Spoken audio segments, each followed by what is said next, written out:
এই যুদ্ধের 6 মাস মেজর জিয়াউর রহমানকে অত্যন্ত কাজের থেকে দেখেছি।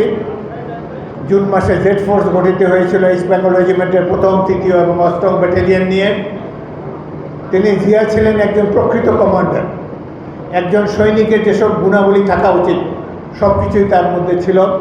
একজন মুক্তিযোদ্ধার স্বরূপ খুঁজতে গেলে যেই মুক্তিযোদ্ধার প্রতিকৃতি আমাদের চোখের সামনে ভেসে ওঠে সেটি হলো জিয়াউর রহমানের ছবি, জিয়াউর রহমানের প্রতিকৃতি।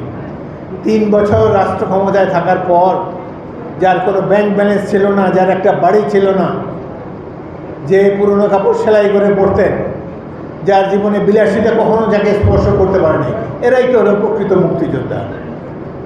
কিন্তু বাংলাদেশের পরবর্তীকালে যারা রাষ্ট্র শাসন করেছেন তারা জিয়াউর রহমানের সেই সততা, দেশপ্রেমকে অনুসরণ করতে ব্যর্থ হয়েছেন, এটি আমাদেরকে বলতেই হচ্ছে।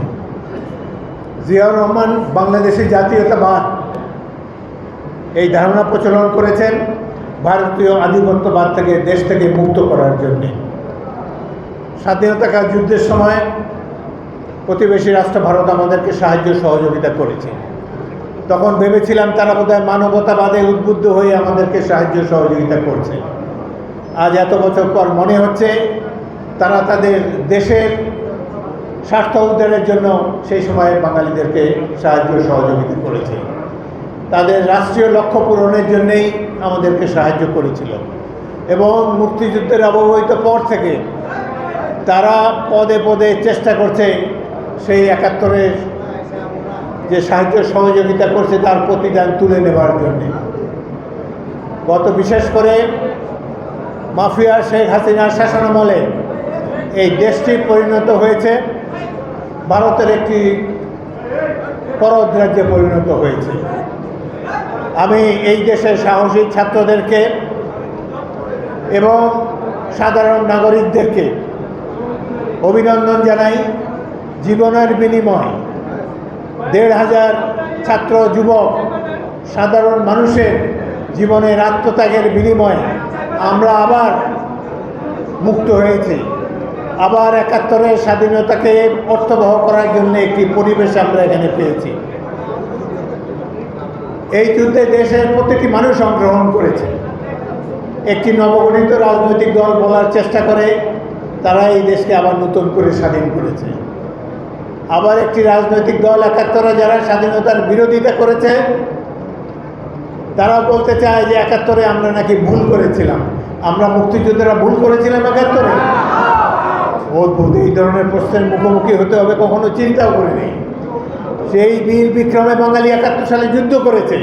যারা যুদ্ধের মাঠে ছিল না তারা তো সেটি অবলোকন করে নেই, বুঝতেও পারে না, তাই আজকে এই ধরনের কথা বলছে। স্বাধীন বাংলাদেশ ভালো লাগে না, এই জন্য সেকেন্ড রিপাবলিকের কথা আকাশে বাতাসে বলে বেড়াচ্ছে। 72-এর যে সংবিধানটিকে ছুঁড়ে ফেলার কথা বলেছে। সংবিধান তো যে কোনো মানুষ পরিবর্তন, যে কোনো নির্বাচিত সংসদ পরিবর্তন করতে পারে। আমরা পারবো, আপনারা পারবেন, সবাই পারবেন। সংবিধান আমূল পরিবর্তন করা যায়, কিন্তু ওই যে 71-এর গন্ধ আছে, 71-এর মুক্তিযোদ্ধারা এর সাথে জড়িত ছিল, সেই জন্য 71-এর কোনো কিছুই এখন অনেকে ভালো লাগে না। কিন্তু আমরা তো এখনও জীবিত আছি। জিয়াউর রহমানের আদর্শ জীবিত থাকবে যতদিন বাংলাদেশ থাকবে। 71-এর যুদ্ধ ছিল গণতন্ত্রের জন্য যুদ্ধ, কিন্তু দুঃখের বিষয় সেই গণতন্ত্র আজ পর্যন্ত প্রতিস্থাপিত হয়নি। এর কারণ হলো যারা রাষ্ট্র ক্ষমতায় এসেছে তারা গণতন্ত্রের বদলে পরিবারতন্ত্র কায়েম করেছে। তারা রাষ্ট্র ক্ষমতায় সময় কাটিয়েছে কেবলমাত্র নিজেদের অর্থ সম্পদ বৃদ্ধি করার জন্যে।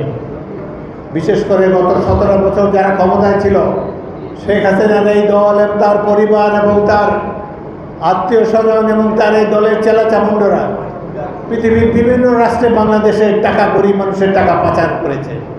একজন প্রতিমন্ত্রী আছে যার যুক্তরাজ্যেই আছে 365টি বাড়ি, দুবাইতে বাড়ি।